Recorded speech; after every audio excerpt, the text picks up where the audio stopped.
뵙겠습니다. 다시 뵈서 반갑습니다. 반갑습니다. 또 우리 온라인으로 있는 분들 또 주의 이름으로 환영하고 축복합니다.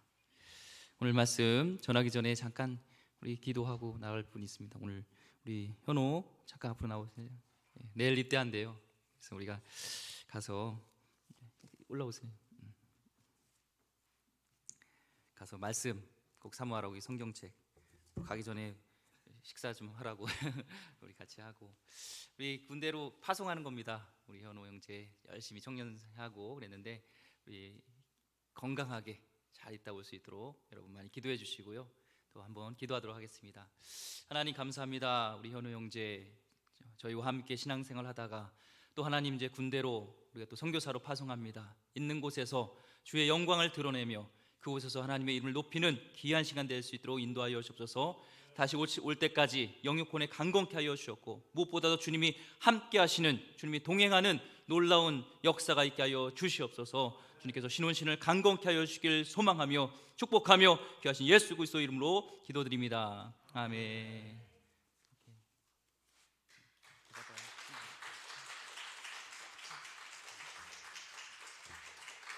머리도 잘랐네요. 예, 우리 저기 건강하게 무사하게 돌아올 줄 믿습니다. 우리 부모님 너무 걱정하지 마시고요. 건강하게 돌아올 겁니다. 또 우리 다시 한번 인사할 분이 있습니다. 오늘 또 우리 그동안 우리 수고하셨던 우리 문대군 목사님, 또 우리 함지원 전사님께서 이제 월강교회에서 전담 사역자로 가게 되셨습니다. 그래서 먼 곳에 가지 않고 또 가까운 곳에 가서 너무 감사한 것 같습니다. 앞에 쓰세요. 이쪽으로. 카메라 한번 못 잡나요? 네. 더 가운데로 오세요. 예, 하시고 예배가 우리가 비대면이 아니면 같이 또 이렇게 인사도 하고 또 말씀 듣는 시간도 가질 텐데 그렇지 못할 것 같습니다. 우리 꽃다발 주시고요. 할 때 인사할 때 우리 여러분 격려해 주시고 또 응원해 주시면 감사하겠습니다. 감사합니다. 수고 많으셨습니다. 주님이 함께 하실 줄 믿습니다. 오늘은 너는 복의 근원이 될지라 라는 제목으로 하나님 말씀 같이 나누도록 하겠습니다. 이 아브라함은요 60세에 이제 갈대우를 떠났죠. 중간에 어디죠? 하란이라는 곳에 머물러서 15년 동안 이렇게 시간을 허비하는 그런 시간을 가졌습니다. 그 비옥한 초승달 지역 갈대우르와 비슷한 곳 가면은 환경이 좋고 가축을 먹일 꼴도 많고 물도 있기에 거기에 또한 머물러 있었던 것을 보게 됩니다. 근데 이제 중간 지점에 이제 하란에 머물러 있었던 아브라함에게 하나님은 다시 또 나타나시고 꾸짖지 않으시고 그에게 다시 길을 떠나라고 말씀하여 주십니다. 그 말씀이 오늘 본문의 배경입니다. 오늘 창세기 12장 1절 말씀 보니까 이렇게 말씀하고 있죠. 여호와께서 아브라함에게 이르시되 너는 너의 고향과 친척과 아버지 집을 떠나 내가 내게 보여줄 땅으로 가라 라고 있습니다. 그 명령에 아브라함은 지체하지 않고 본토 직접 아비 집을 떠났습니다. 지금 떠날 때 아브라함 나이는 몇 살이죠? 75세니까 인생으로 따지면 하프타임 이제 이런 시간이었는데 이 거룩한 모험을 시도하게 된 겁니다. 세상에서 상당히 좀 안정적이고 또 성공적인 그런 삶이 있었는데 그것을 뒤로하고 그것을 가치 있는 일이라 생각하지 않고 그거보다도 이제 하나님 말씀에 순종하는 삶, 하나님께 헌신하는 삶으로 이제 인생을 던지는 그런 시간이었습니다. 그런 면에서요, 우리가 아브라함을 통해서 우리가 믿음이라는 것을 우리가 알 수 있는 것은 믿음은 안주하려 하지 않고 과감히 떠나는 것이다라는 것을 알 수가 있습니다. 이 지그 지글러라는 분이 있습니다. SMEI인데요, 영어로는 Sale and Marketing Executive International 단체의 올해의 강연자로 이렇게 뽑히고 많은 책들도 많이 내신 분인데 그분이 성공적인 목표를 이루기 위해서는 뭔가 목표를 이루기 위해서는 실패를 과감히 두려워하지 말아야 된다고 얘기를 합니다. 예를 들면요, 자동차를 잘 운전하기 위해서는 이 파멸의 위험도 감수해야 된다는 거예요. 또한 직장을 구하기 위해서는요 채용되지 않을 위험도 감수해야 된다고 그러고요. 또한 대학에 들어가기 위해서는 이 떨어질 위험도 감수해야 된다 얘기를 합니다. 또 사랑하기 위해서는요 거절과 또 상처받을 위험도 감수해야 된다 얘기를 합니다. 그래서 용기 있는 자가 미인을 얻는다. 여기 우리 성도님들은 다 미인을 얻으셨네요. 용기 있으신 것 같아요. 꿈을 갖기 위해서는 때로는 바보로 보일 위험을 감수해야 된다. 또한 산의 정상에 오르기 위해서는 가다 추락의 위험도 감수해야 된다 얘기를 합니다. 머물면 안 된다는 거죠. 목표를 위해서는 떠나고 향해서 감수하고 위험을 감수하고 나가야 된다라는 얘기합니다. 저도 그 말에 동의를 합니다. 제가 이제 유초등부 한 20년 전이에요. 유초등부 담당 이제 사역자가 되어서 서울의 한 모교회에 이제 부임을 하게 됐습니다. 갔더니 전통적인 그런 예배를 드리고 있더라고요. 그래서 설교 유초등부인데요. 그 예배 그 설교 이렇게 순서를 보니까 묵찬, 기찬, 설기찬이었어요. 뭔지 아세요? 묵찬, 기찬, 설기찬이 묵도, 찬송, 기도 이렇게 쭉 가는 거예요. 그 형식이 전 나쁘다 생각하지 않습니다. 우리 한국 교회를 부흥시켰던 그런 귀한 또 하나님 쓰셨던 예배의 형식이에요. 근데 시대가 지나면은 이 텍스트 하나님 말씀은 변함이 없죠. 예배를 드리는 것은 변함이 없습니다. 하지만 컨텍스트 이 상황은 변화가 되잖아요. 예를 들면 구약에 이렇게 그 번제를 드리고 요즘 그러지 않잖아요. 그런 예배로 드리지 않고 또한 이 언택트 시대 지금 코로나로 인해서 예전에는 이 온라인 영상 예배하면은 그 예배 아니야 이렇게 생각했지만 요즘은 그거에 대해서 우리가 고민해 봐야 될 그런 필요가 있다고 생각합니다. 예배에 대한 것들은 말씀은 변함이 없지만 컨텍스트 상황은 변해되죠. 저도 그때 이제 가니까 이제 유초등부 아이들도 그냥 거기에 그 예배에 젖어 있고 또 선생님과 모든 분들도 그 예배에 대해서 불만이 없더라고요. 젖어 있었어요. 근데 저는 뭔가 이 시대적으로 맞지 않다 생각을 좀 들었습니다. 그런 가운데 그때 와우 퀴즈인가요? 이런 것들을 좀 도입을 하겠어요. 과감해. 그래서 예를 들면 거기는 그 말씀을 읽을 때 챈트라고 20년 전입니다. 지금이 아니에요. 20년 전에 아시는지 모르겠어요. 창세기 1장 1절을 예를 들면 읽으면 그냥 봉독하고 끝나는 게 아니라 챈트라고 태초에 하나님이 천지를 창조하시니라. 창세기 1장 1절 말씀 아멘. 같이 따라해 볼까요? 태초에 하나님이 천지를 창조하시니라. 창세기 1장 1절 말씀 아멘. 그렇게 했는데 어떤 변화가 일어났냐면 예배 시간에 아이가요 막 싸우고 졸고 집에 간다 그러고 막 그랬던 아이가 자기 말씀 암송할 수 있는 사람하고 손 드니까요 제일 먼저 드는 거예요. 그러더니 그거를 암송하더라고요. 참 이 말씀의 능력이 있는 곳인데 우리가 어떤 그런 형식이나 이런 것들에서 과감하게 그걸 앞으로 나가지 않아서 전진하지 않아서 머물러 있어서 그것을 이루지 못하는 것들이 있다라는 것을 그때 많이 깨달았습니다. 머물러 있었다면은 아무런 것들도 있을 수 없었겠죠. 위험 없는 삶을 살고 싶습니까? 우리 성도님? 그렇다면은 아무것도 하지 않으면 됩니다. 그럼 위험하지 않아요. 하지만 아무것도 하지 않으면 아무것도 얻을 수 없습니다. 올해 우리 교회를 좀 얘기하고 싶습니다. 저희 교회가요, 우리 선교사님 2가정을 이제 파송하기로 했고, 이후원 5년 약정을 하기로 했잖아요. 그때 한 분은 이제 코로나 전이 확산되기 전이라서 파송을 했고, 한 선교사님은 이제 코로나로 인해서 한국에 나올 수 없는 그런 상황이 됐어요. 그때 장로님들과 또 성님들은 또 과감하게 결단을 하시고 우리가 오지 않으셔도 우리가 파송을 하자, 정착비도 드리고 예정대로 다 선교 후원하자 이렇게 했잖아요.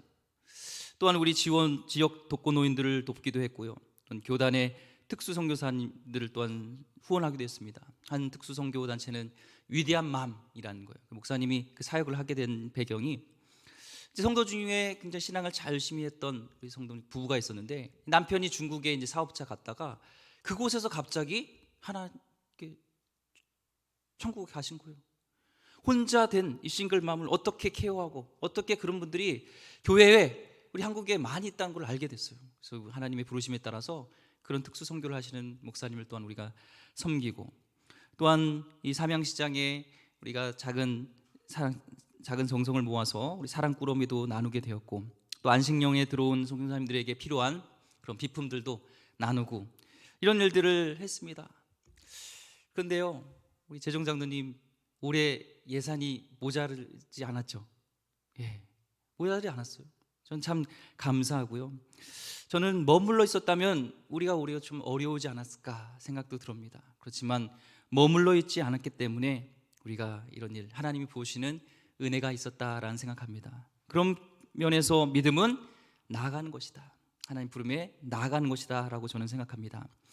내년에도요, 이 코로나가 멈추길 간절히 소망하고 기도합니다. 하지만 코로나가 아무리 창궐해도 우리는 불편하고 우리 가운데 어려움이 있을지라도 선교사님을 후원하고 어려운 교회를 돕고 또한 이웃들을 섬기고 구제하고 또 교육을 위해서 이런 흘려보낸 다음 세대를 위해서 흘려보내는 일들은 머물러 있으면 안 된다고 생각합니다. 과감하게 우리가 나갈 때 하나님께서 역사하실 줄 믿습니다. 마태복음 10장 39절 말씀이에요. 자기 목숨을 얻는 자는 잃을 것이요 나를 위하여 자기 목숨을 잃는 자는 얻으리라. 말씀처럼 우리가 목숨을 얻으려 하고 우리만 머물려 한다면 잃게 될지만 우리 목숨을 과감히 내려놓고 안주하지 않고 하나님께 우리 자신을 맡기고 나갈 때 하나님께서는 우리를 살려주실 줄 믿습니다. 또한 믿음은요, 말씀을 쫓아가는 것입니다. 가장 확실한 하나님의 약속의 말씀을 쫓는 것이죠. 가장 확실한 하나님의 말씀. 이 아브라함이 붙잡은 것은요, 다른 것 아닙니다. 단 한 가지, 하나님의 말씀이었습니다. 오늘 창세기 12장 1절 말씀에 보니까 내가 내게 보여줄 땅으로 가라 얘기를 했습니다. 모든 것을 다 버리고 내가 내게 보여줄 땅. 영어로 보니까 이렇게 얘기했더라고요. The Lord had said to Abraham, leave your country, your people, and your father's household, and go to the land I will show you. I will show you. 내가 보여줄 것이다. 그 땅을 지시할 것이다.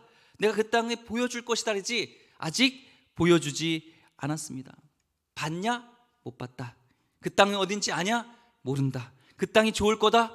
모른다. 그런데 그 말씀 하나 붙들고 나가는 것이죠. 지금 제가 이렇게 책을 읽으면서 도전받은 책이 있습니다. 설교를 말하다라는 수영록 교회 이규현 목사님이 쓰신 책인데요. 이 목회는 설교로 말씀으로 승부를 건다라는 거예요. 그 교회에 그런 사람이 변화됐던 것은 다른 프로그램이 아니었더라고요. 말씀이었더라고요. 말씀 하나 가지고 목숨을 걸었습니다. 많은 도전이 됐습니다. 모이면 회의나 이런 것들보다 말씀 나눔, 계속 말씀 나눔, 소그룹끼리 무슨 모름끼리 다 말씀 나눴어요.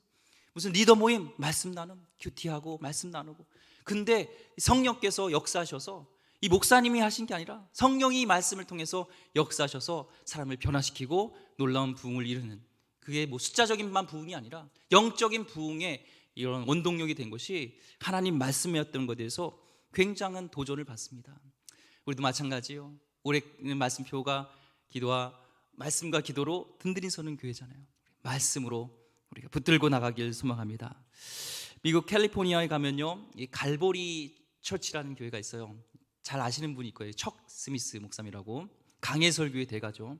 강해설교로 유명하고 이 성령의 큰 역사를 드러내는 목회자인데요. 그분이 초기 목회 때 참 어려웠습니다. 이 사례비도 받기 어려웠고 심지어 이 빚까지 있었어요.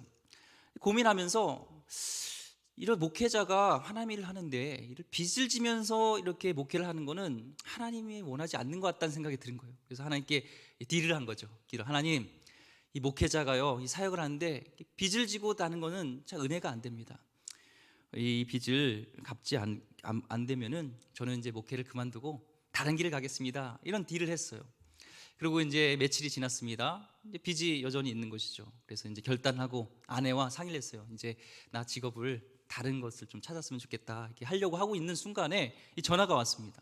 이 전화를 받아보니까 친구한테 전화가 왔는데 친구가 $500를 헌금하겠다는 거예요. 갑자기. 왜 그러니까 자꾸 하나님이 감동을 주시는데 이 척 스미스 목사에게 이 $500를 주란 말을 계속 한다는 거예요.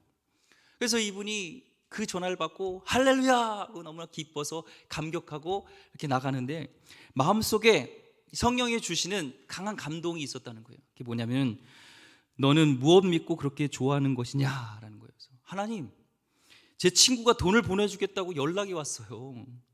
그러니 당연히 기뻐할 수밖에 없죠. 이렇게 대답을 했습니다. 그랬더니요, 하나님 성령께 주시는 음성이 그 친구가 그 돈을 보낼지 안 보낼지 너는 어떻게 확신하느냐. 그러니까 또 이제 대답을 했습니다.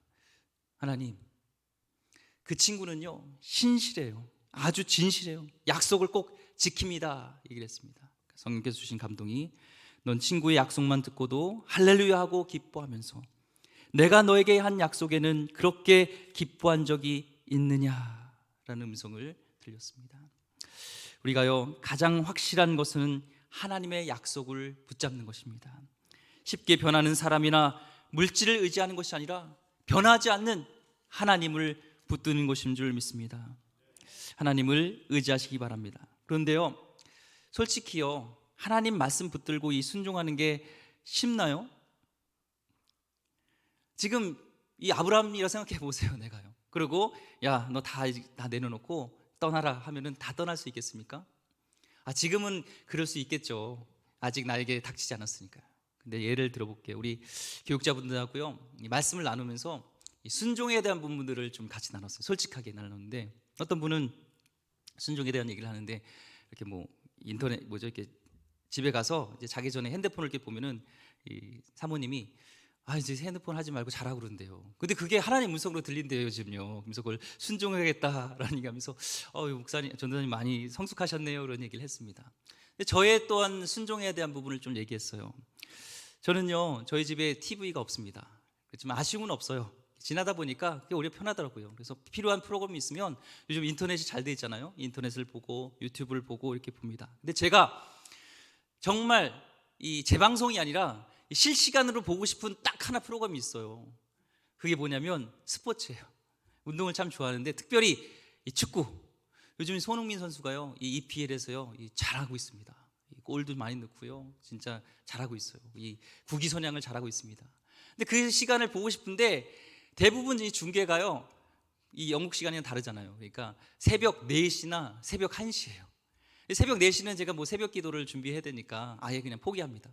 근데 1시는 이게 좀 만만하거든요. 제가 그래서 한 12시 40분까지 막 기다려도 보다가 이렇게 잠들어가지고 못 본 적도 있고, 아쉽다 이런 적도 있는데, 그때 막 결정적인 결승골을 넣고 막 이런 적도 있는데요. 근데 12시 40분이 돼서 이제 보려고 하는데 강한 성령의 음성이 들리는 게 있어요. 준아, 내일 새벽 기도 있는데 자면 안 되겠니? 하나님, 이거 저에게 굉장히 보고 싶은 거예요. 순종하기 어려워요. 근데요, 이게 저만 힘든 게 아니더라고요. 제가 이제 책을 읽는데 미국의 한 유명한 목사님입니다. 근데 미국 사람들은 좋아하는 축구가 이 미식축구잖아요. 미식축구에 결승전 경기가 있으면요 굉장히 유명합니다. 막 그 시내 그때 막 이 상점도 닫고 막 그래요. 그때 이제 슈퍼볼, 그러니까 결승 경기, 이 미식축구 결승을 슈퍼볼이라고 해요. 자기가 응원하는 팀이, 지지하는 팀이 결승에 오른 거예요, 슈퍼볼에. 그래서 그날은 약속도 다 취소하고 뭐 만날 사람도 다 그날은 안 된다고 다 해놓고 일찍 퇴근해가지고 이제 집에 와서 그걸 보려고 딱 있었습니다. 보려고 하는데 똑같이 이 성령님이 임하시면서, 야, 지금 이 시간에 무릎 꿇고 좀 기도하면 안 되겠니? 이런 음성이 들리는 거예요. 그래서 하나님, 잠깐 기다려 보세요.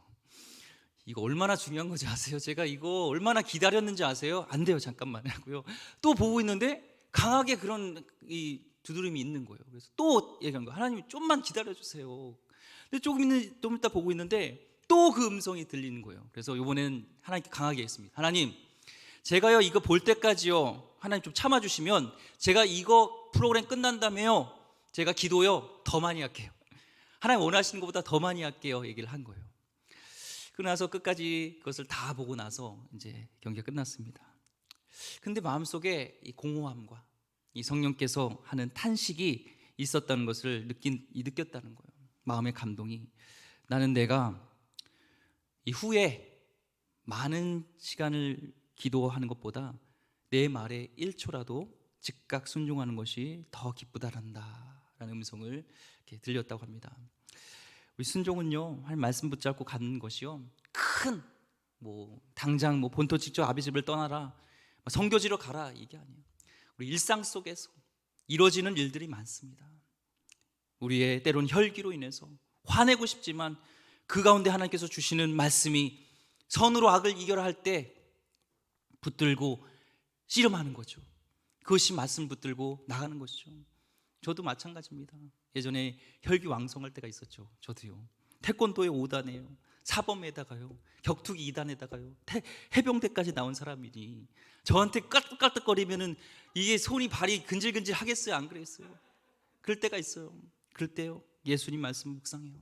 그 십자가에서 노마 병정들의 그런 막 그런 있잖아요. 막 하면서 내려오라고 할 때 야 내가 내려왔다 이럴 수 있는 예수님이신데도 불구하고 능력이 있는데도 불구하고 끝까지 참으시는 그 예수님 말씀을 붙들고 나가는 그것이 순종의 삶이죠.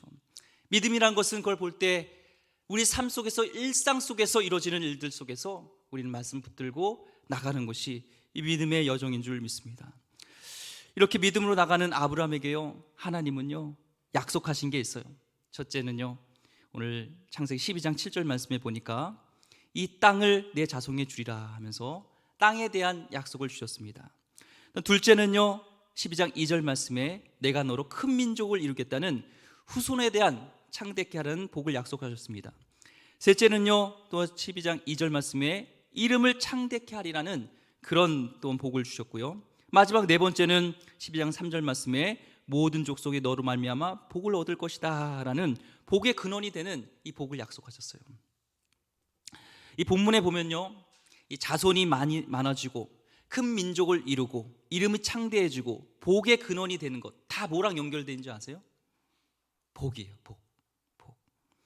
이 본문의 이 복, 이 축복이라는 단어가요, 히브리어는 베라카입니다. 베라카. 제가 이 부분에 대해서 연구를 하면서 특별히 저에게 영감을 줬던 것이 스승이셨던 우리 차준희 교수님이세요. 창세기 다시 복이라는 걸 보면 여기서 이 베라카의 복은 현세적이라는 거예요. 그러니까 장수, 부귀, 평안, 풍년의 수확, 자녀의 번성함, 이 축복을 이런 것을 부인할 수 없다는 겁니다. 근데 주체가 누구냐면은 내가요, 하나님이라는 거예요. 하나님이 주신다는 거예요. 하나님은 복의 근원이기 때문에 우리가 하나님의 자녀가 되는 이런 놀라운 축복도 있지만 현세적인 것 복을 주실 수 있는 분이라는 거예요. 그러니까 우리가 기복주의는 잘못됐지만 복을 비는 것은요 나쁜 건 아닙니다. 하나님은 분명히 복의 근원이시고 베라카라는 축복을 주시는 분이라는 거예요. 근데 여기서 진짜 중요한 것은 우리가 이제 3절 말씀에 같이 나눠보겠지만, 예를 들면 그러면 창세기 12장 2절에 큰 민족을 이룬다는 이 베라카 복을 이 현세적으로 해석한다면 그런 것이죠. 우리 가운데 아브라함 통해 하나님은요 백성이 많아질 것뿐만 얘기가 아닌 것이 아니라 믿음의 자손이 많아질 것뿐만 아니라 경제적, 정신적, 영적, 문화적 분야에서도요 뛰어나게 할 수 있다는 겁니다. 또한 그런 뛰어난 사람들이요 우리 주위에 많이 모이게 된다는 이런 민족을 이룬다는 그런 의미도 해석할 수 있는 것이고요. 또한 이름을 창대하게 해준다는 것은요 영어로는 make your name great예요. 내 이름을 위대하게 해준다는 거예요. 너의 인생을 위대한 인생, 유명해지는 인생으로도 할 수 있다는 겁니다. 그 이름만 들으면 고개를 끄덕이며 친송하고 존경하게 된다는 것, 사업을 하게 된다면 성공과 학자, 예술과 명성을 얻고 연예계와 스포츠계에서 교육 등계에서 두각을 나타내는 그 일들을 할 수 있다는 것에 대한 복이 해석할 수도 있어요. 그런데 중요한 것은요 3절 말씀입니다. 여기까지가 아니라 3절이에요. 뭐냐면 모든 족속이 너로 말미암아 복을 얻을 것이라는 거예요. 우리는 현세적인 복을 받고 여기서 끝나는 것이 아니라 예전에는 복을 얻을 것이라 얘기했지만 예전에 개역 개정인가요? 그 전의 버전에서는 너는 복의 근원이 될지라고 얘기를 했습니다. 그게 뭐냐면 내가 너에게 현세적 복도 다 줄게. 왜? 근데 너로 인하여서 모든 족속이 복을 얻게 한다는 거예요. 나만 얻는 것이 아니라 그 복을 나누는 것이죠. 우리 학생들을 치면요 공부해서 남 주는 인생입니다. 우리는 신본주의, 인본주의는 신본주의 반대라고 생각하는데요 그렇게 생각하지 않습니다. 신본주의는 하나님 사랑이고요 인본주의는 우리 사람을 사랑하는 겁니다. 이기주의가 문제지 인본주의는 잘못된 것이 아니라고 저는 생각합니다. 그러면 신본주의와 인본주의가 합쳐진 것이 이 말씀의 배경인 것이죠. 하나님은요 우리에게 재능도 주시고 명예도 주실 수 있다는 거예요. 무엇보다도 왜 구원을 주셔서 하나님의 자녀가 되는 축복도 주지만 우리에게 재능도 명예도 주는 것이에요. 근데 그것이 혼자 먹고 사는 것이 아니라 나눠주는, 눈물을 닦아주는 그런 인생이 되라는 것이죠. 제 둘째가요 먹을 것을 굉장히 좋아합니다. 재능이요 먹는 게 하나가 있어요. 근데 우리 실제로요 제 엄마보다요 한 3배는 먹는 것 같아요. 뭐 그렇게 얘기하더라고요. 많이 먹죠 아이가. 근데 그것 때문에 고민을 하더라고요 와이프가요. 그에 대해서 뭐 과체중이다 뭐 이런 얘기를 하는데, 그런 과정에 제가 그 유튜브에서요 먹방을 하는 분을 제가 한번 봤어요. 먹방을 잘 보지 않는데 이 유튜버는 좀 특이한 게 보통 이제 이 먹방에 먹는 게 한 라면을 한 12개 먹더라고요, 보통. 근데 그걸로 이렇게 끝난 게 아니라 이게 유명세를 탔어요. 뭐 대회도 나가고 먹방 대회에서도 나가고. 근데 그게 중요한 게 아니라 이분은 그렇게를 해서 이제 구독자가 한 100만 명이 되니까 이 스폰이 들어와요. 우리 음식점을 홍보해 주세요. 우리 기업을 홍보해 주세요. 라면 홍보해 주세요고 먹고, 예를 들면 소고기 30인분을 30분에 먹으면 1,000만 원을 기부하겠다. 만약에 30분 안에 못 먹으면 1,100원을 기부하겠다. 이 기부를 한다는 거예요. 이걸 통해서 소아암 아이들도 이렇게 섬기고 정신대 할머니들도 돕고 많은 일들에 기부한 일들을 하더라고요. 그래서 와, 이 먹는 것도 하나님이 이렇게 복의 근원이 된다는 게 이런 거구나라는 생각을 했어요. 이런 주신 재능과 달란트와 모든 것들을 가지고 나 혼자 먹는 것이 아니라 섬기며 나누는 삶, 이것이 하나님이 축복의 근원이 될지라 했던 이 말씀이 아닌가라는 생각을 하게 됩니다. 하나님의 참된 복은요, 한 개인이 이기적으로 누리도록 주어진 적이 없습니다. 하나님의 복은 나누어 주기 위한 것입니다. 성경은 계속해서요, 나누는 삶의 원리를 강조합니다. 하나님의 축복을 체험한 자들은요, 이제 그 축복을 다른 사람에게 나누어 주어야 합니다. 영적으로는 복음을요, 그리고 물질적으로는 그것들을 나누는 복의 근원으로서의 의무와 책임을 다하는 것입니다. 하나님은 한 개인이나 가정, 특정 교파나 단체만 위해서가 아니라 오늘 말씀처럼 모든 민족에게, 온 세상 사람들을 풍요롭게 하기 위해 축복을 내리신 것입니다.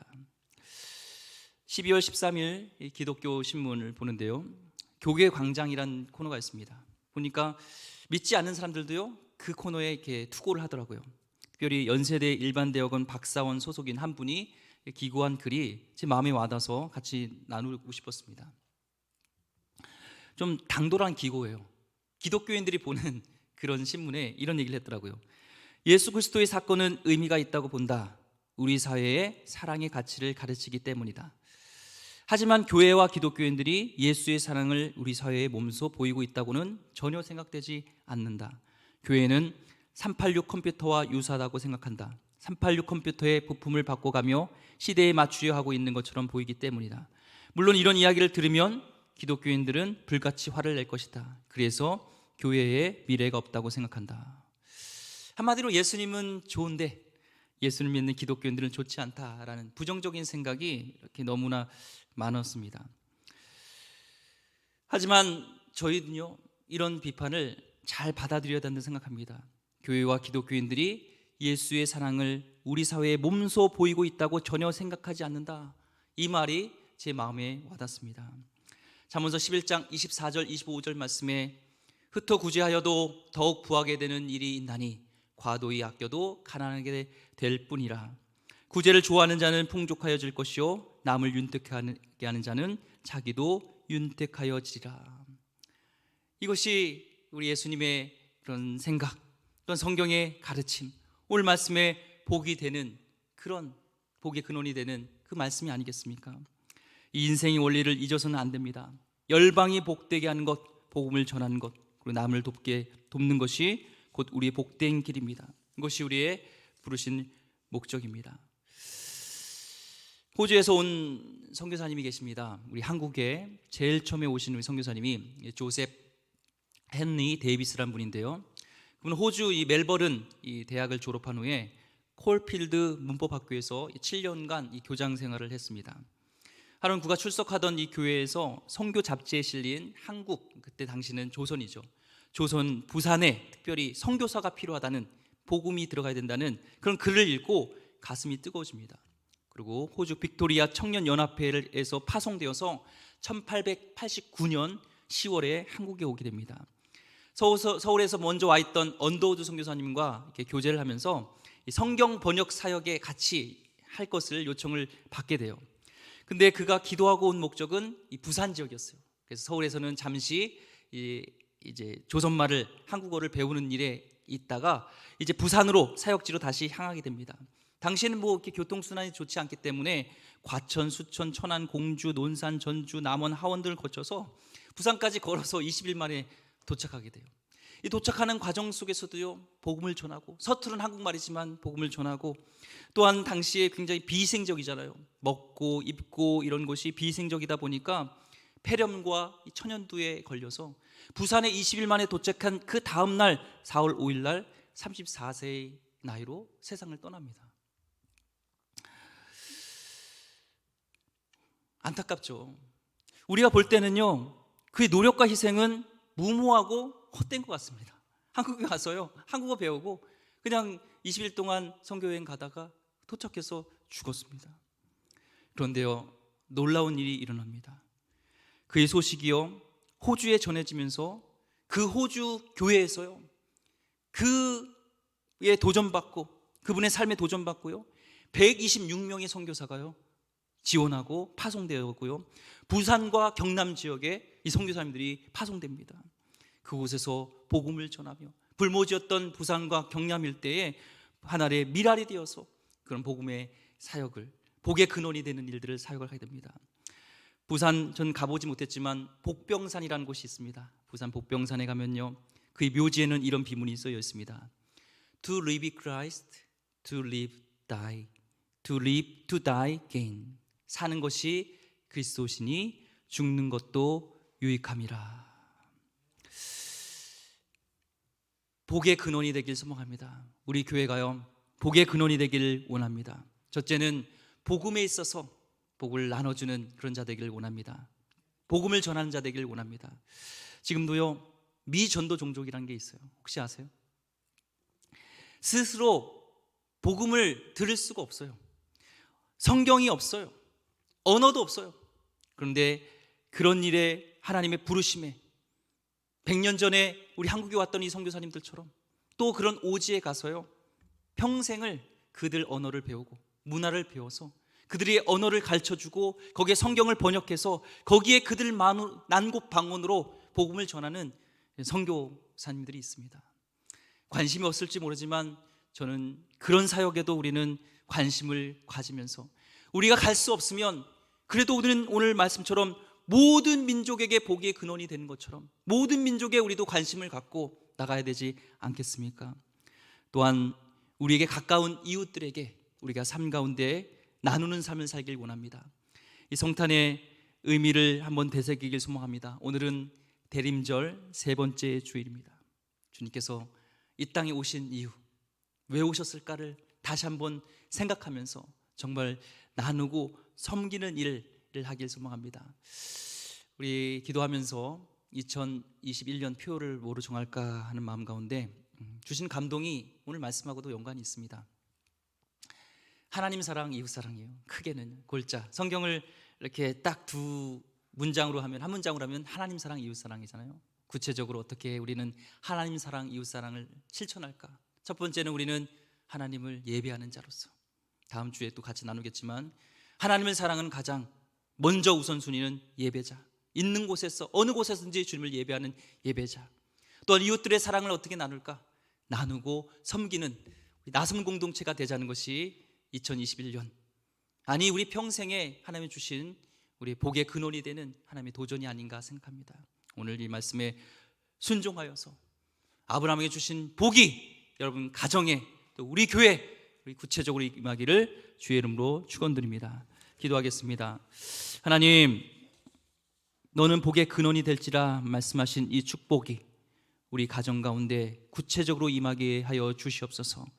정말 말씀대로 앞으로 나가고 말씀을 붙들고 순종하기가 참 어렵습니다. 하지만 아브라함이 결단하고 순종하였던 것처럼 우리 일상 속에서 삶 가운데 주어지는 하나님의 세세한 그 음성에, 그 말씀에 우리가 순종하며 나가게 하여 주시옵소서. 특별히 하나님, 우리가 더 나누고 섬기는 우리 교회가 되길 원합니다. 어떤 어려움 속에서도 이 복음을 전하는 일에는 멈추지 않게 하여 주셨고, 복음을 전하는 일에, 후원하는 일에 멈추지 말게 하여 주셨고, 또한 이웃과 나누고 섬기는 일에 우리가 멈추지 않는 교회가 되게 하여 주시옵소서. 우리 가정 가운데 하나님, 많은 현세적인 복도 주시길 원합니다. 경제적인 것도 채워주시길 원합니다. 하나님, 이름도 떨치게 되길 원합니다. 근데 그것을 통하여서 그들을 눈물을 닦아주고 그들을 섬기는 그런 삶 살게 하여 주시옵소서. 귀하신 예수 그리스도 이름으로 기도드립니다. 아멘.